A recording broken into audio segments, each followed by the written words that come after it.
bersama Pak Amir Umrah, anggota DPRD Provinsi Maluku. Ya, Pak, kami ingin mempertanyakan Bapak sedikit terkait dengan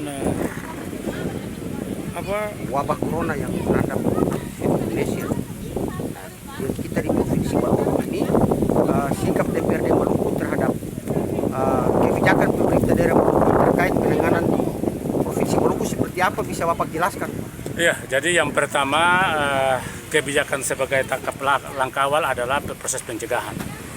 Dan itu dilakukan oleh pemerintah Provinsi Maluku dan 11 kabupaten kota. Itu bersamaan dengan kita melakukan kunjungan pengawasan di semua kabupaten kota. Jadi itu kami menyampaikan apresiasi dengan langkah pertama baik pemerintah provinsi, gubernur dan bupati wali kota yang sekarang termasuk melakukan pencegahan sampai tingkat persiapan karantina. Itu satu langkah yang sangat luar biasa yang kami menyampaikan apresiasi. Tetapi hal yang penting dan termasuk himbauan-himbauan dilakukan oleh pemerintah pusat dan pemerintah kabupaten kota. Tapi hal yang penting sehingga jangan masyarakat itu diinfokan dengan himbauan, tapi langkah konkret dalam rangka menyikapi akibat dampak ini mengakibatkan terjadi persoalan yang berdampak ekonomi pada masyarakat ke bawah, terutama masyarakat pekerjaan buruh kasar, pekerjaan harian, buruh bangunan, ojek, termasuk juga adalah kredit di bank yang memang pasti kita lakukan, dan termasuk adalah karyawan yang bekerja di toko-toko dan swalayan yang terjadi sekarang, termasuk juga nelayan, lalu petani kita yang akibat karena diberikan himbauan tidak boleh aktivitas di lapangan, mengakibatkan mereka mengikuti itu, maka harus ada gagasan selanjutnya adalah pemerintah kabupaten kota maupun provinsi termasuk juga pusat yang sekarang sudah melakukan langkah, termasuk ada kebijakan nasional sudah melakukan pending terhadap semua dana alokasi khusus di seluruh Indonesia. Maka termasuk juga diberikan ruang diskresi kepada gubernur dan bupati wali kota. Yang sekarang adalah tahapannya adalah sekarang SK terkait dengan tim gugus tugas untuk penanganan virus corona itu sudah dilakukan perbaikan. Kenapa? Sehingga harus langsung melekat pada jabatan seorang kepala daerah. Karena beda ketika kepala daerah dengan kepala badan bencana maupun sekretaris yang ada di provinsi.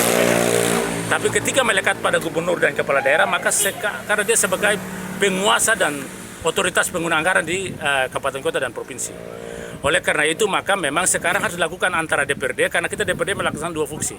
Fungsi pertama pengawasan, memastikan bahwa apa yang dilakukan pelayanan pemerintah kepada masyarakat kita di 11 kabupaten itu terlayani dengan baik. Tidak ada satu orang pun masyarakat kita itu tidak tertangani dan meninggal akibat karena dampak ini dan akibat karena pemerintah daerah penanganannya tidak sesuai dengan protap yang ini oleh bencana yang ini secara nasional. Ini sehingga kami menyampaikan yang pertama itu pengawasan, yang kedua diikutkan dengan fungsi budget anggaran kita. Sehingga sekarang dana-dana terduga dilakukan oleh pemerintah kabupaten kota maupun provinsi itu tidak ada persoalan, digunakan saja karena ini kondisi force majeure. Tinggal DPRD diberikan saja warning kepada DPRD bahwa kita sudah dugakan ini hal yang wabah yang memang tidak ada orang prediksi seperti apa persoalan ini, bahkan termasuk perhitungan adalah 6 bulan. Dan termasuk itu langkah itu dilakukan sehingga memang karantina kita lakukan apapun, tetapi yang paling penting adalah ketika persoalan ini yang terjadi mengakibatkan dampak ekonomi, kita lihat situasi dan pasti yang dapat tahu itu adalah DPRD. Karena masyarakat selalu memberikan komunikasi kepada DPRD untuk minta bantuan terkait dengan persoalan ekonomi mereka, karena mereka tidak bekerja, tidak ada pendapatan, bagaimana beli beras, beli embal, beli ikan dan segala macam, lalu mereka di rumah, mengakibatkan itu kondisi terjadi. Sehingga kenapa pemerintah tidak melakukan lockdown secara menyeluruh? Karena itu khawatirnya ketika itu, padahal dalam undang-undang karantina tentang karantina kesehatan, begitu juga tentang aturan tentang bencana, itu kan semua ada protapnya. Yang seharusnya adalah pemerintah harus siapkan seperti itu. Tapi kita memahami sungguh, maka dilakukan adalah lockdown secara parsial ataukah bisa lakukan lockdown dengan mandiri yang dilakukan oleh masyarakat. Tapi kita harapkan kesiapan menyangkut dengan kebutuhan 9 bahan pokok di tengah-tengah masyarakat yang sebentar dihadapi itu harus siap. Maka memang diharapkan adalah harus pemerintah daerah dan DPRD sudah duduk sama-sama untuk melakukan rasionalisasi penganggaran. APBD 2020 kita sudah dudukan. Paling tidak semua pekerjaan-pekerjaan fisik yang dianggap tidak penting maka harus dilakukan pergeseran. Karena tidak mungkin, karena proses ini kan tidak mungkin, kita hitung paling tidak 6 bulan. Di Provinsi Maluku kita sudah melakukan dan kurang lebih persiapan alokasi anggaran 150 miliar. Sehingga nanti kita kosirin dengan kabupaten kota. Kita hitung saja keluar polisi, keluar TNI Polri, PNS, lalu yang mendapat PKH. Kita hitung kurang lebih 40%. Berapa jiwa yang kita hitung tinggal kosirin dengan itu. Ini tidak bisa kita main-main dengan situasi ini. Ini bukan melakukan langkah-langkah yang seperti ini, tapi harus langkah-langkah yang ini sehingga masyarakat itu bisa tertangani dengan baik. Kita tidak tahu. Bahkan desain kita adalah bagaimana dalam situasi yang betul-betul adalah dalam situasi yang parah. Itu harus didesain. Harus ada langkah-langkah disiapkan. Langkah pertama apa? Plan A, plan B, plan C. Bahkan yang walaupun kita khawatirkan terjadi adalah kondisi yang di luar dugaan kita. Maka itu harus disiapkan plannya. Ini karena kita kenapa? Karena sini sarana prasarana kita terbatas, ya. Sarana prasarana kesehatan kita sudah terbatas, tenaga medis juga terbatas, maka kita harus ini, apalagi sekarang kan tidak ada lakukan penutupan tentang bandara, pelabuhan, sementara para pengunjung dari luar terus berdatangan, dan ini harus hati-hati di situ, sehingga kita harapkan adalah ketika langkah-langkah himbauan itu sudah dilakukan, maka dilakukan dengan kebijakan yang paling strategis, adalah solusi yang tepat kepada masyarakat yang tadi, buruh pasar, tenaga harian, para ojek, PNS kita, termasuk juga menyangkut dengan persoalan insentif terhadap tim gugus penanganan, termasuk tenaga medis kita. Kita menyampaikan apresiasi terhadap Bupati Maluku Tenggara sudah melakukan ini terkait dengan insentif penambahan terhadap tenaga medis kita. Itu luar biasa. Termasuk juga adalah kebijakan untuk penggunaan dana desa untuk dalam rangka mengcover situasi ini. Kita belum tahu nanti recovery-nya.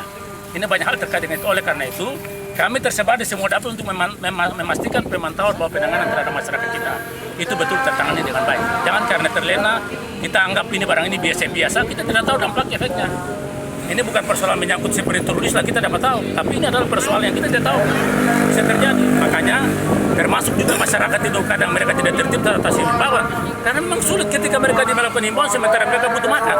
Mau dapat dari mana? Itu juga bagian langkah, sehingga bagi kami sebagai DPRD ini adalah kebijakan penganggarannya betul pro terhadap masyarakat kita yang mendapat dampak ekonomi itu menjadi perhatian bukan. Sehingga kita bicara himbauan apapun, tapi kita tidak bisa batasi mereka karena mereka juga butuh makan, dan kita khawatirnya contoh Amerika yang begitu canggih saja jebol, Italia begitu canggih juga adalah jebol, apalagi wilayah kita yang tidak terbatas, yang terbatas dengan segala persoalan. Ini yang memang hal menjadi kekhawatiran kami. Jangan kita pandangnya dari situasi ini, kita anggap biasa, tidak boleh. Walaupun dengan ini kita menyampaikan apresiasi terhadap polisi TNI kita, Polri kita, lalu tim gugus yang terjadi di kabupaten kota, tapi diharapkan ada langkah-langkah maju. Tahapan itu dilakukan plan-plan yang harus ini, sehingga jangan masyarakat bisa terjadi penjarahan di mana-mana akibat karena kita tentang masalah ekonomi. Bisa terjadi anarkis di mana-mana akibat karena persoalan ekonomi. Ini orang kalau lapor dan situasi itu terjadi seperti di Italia. Italia kan orang rampok kan di minimarket dan segala macam, itu sudah terjadi. Ini sebagai contoh-contoh catatan ini menjadi penting, sehingga kami sebagai wakil rakyat, intinya pemerintah melakukan langkah-langkah dalam rangka mengantisipasi semua itu. Bagi kami DPRD tidak ada persoalan. Bagi kami adalah bantuan terhadap masyarakat kami di wilayah ini tidak boleh. Untuk ini kita tidak boleh, untuk urusan perhatian terhadap masyarakat kita itu tidak boleh dan lakukan pergeseran kebijakan-kebijakan anggaran fisik yang dianggap tidak penting tidak perlu. Karena bagi kami adalah ketika pekerjaan fisik 6 bulan tidak mungkin dilakukan tender. Ini situasi yang kita tidak bisa biarkan saja, nanti ketika kondisinya normal ya kita bisa anggarkan pada tahun 2021. Tapi situasinya semua orang tidak bisa prediksi. Apalagi masa inkubasinya adalah 14 hari, sementara orang dari luar pendatangan terus. Penerbangan laut tetap dibuka, darat tetap dibuka, ya kita tidak tahu. Inkubasinya ketika terus kita tidak tahu. Dan prediksinya paling tidak 6 bulan persoalan ini. Ini yang kita khawatirkan, sehingga mudah-mudahan langkah-langkah apapun yang dilakukan oleh pemerintah daerah, baik kabupaten maupun provinsi maupun kota, itu bagi kami DPRD tidak ada persoalan. Yang penting disiapkan anggarannya, harus disiapkan. Berapa anggaran yang kita geserkan, nanti perubahan APBD baru tinggal, karena di provinsi, di pusat juga sudah lakukan.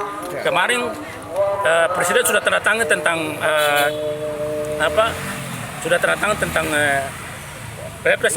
peraturan Presiden kan sudah dilakukan. Nah, sekarang juga diharapkan adalah kabupaten dan provinsi, karena tidak bisa kita harapkan dana pusat saja, harus diharapkan kabupaten kota juga dilakukan, karena diskresi dilakukan oleh kepala daerah baik gubernur dan wali kota dan bupati itu, sehingga dilakukan komunikasi. Kira-kira kalau kita geserkan anggaran, kita butuh contohnya di sini yang kurang lebih kalau butuh 6 miliar atau 7 miliar, kira-kira program-program mana yang kita abaikan. Begitu juga provinsi kalau kita hitungan, dan termasuk kami sampaikan tadi sekda telepon provinsi, kami sampaikan bahwa kalau 150 miliar tinggal kita butuh cost-sharing-nya, apakah provinsi 2,3%, lalu 11,3% sisanya untuk kita menanggulangi masyarakat kita, apakah dalam bentuk bantuan tunai atau BLT, uang tunai, atau dalam bentuk sembako dalam waktu, hitung maksimal waktunya adalah 6 bulan atau minimal 3 bulan. Itu hal penting yang memang tidak boleh kita. Pak Amir, ini banyak masyarakat berpendapat bahwa lebih baik itu lockdown, artinya bahwa tutup pelabuhan pintu masuk dan bandara, selain logistik bahan makanan yang harus dimasukkan. supaya aktivitas di dalam kota ini dia menjadi seperti biasa, orang bisa jualan seperti biasa, keluar rumah juga seperti biasa, artinya bahwa aktivitas seperti biasa. Tetapi dengan adanya kapal mendatangi terus, itu artinya bahwa itu virus-virus yang dari zona merah itu bisa mendatangi di sini, Pak. Kita bicarakan semua bicara lockdown kan diatur dalam undang-undang karantina kesehatan. Jadi memang harus ada kebijakan lockdown itu sangat strategis dalam rangka untuk mengcover, menutupi semua pintu-pintu masuk. Kalau tidak sama saja. Sehingga kalau itu dilakukan maka dalam undang-undang karantina itu harus disiapkan segala macam kebutuhan yang disiapkan oleh masyarakat.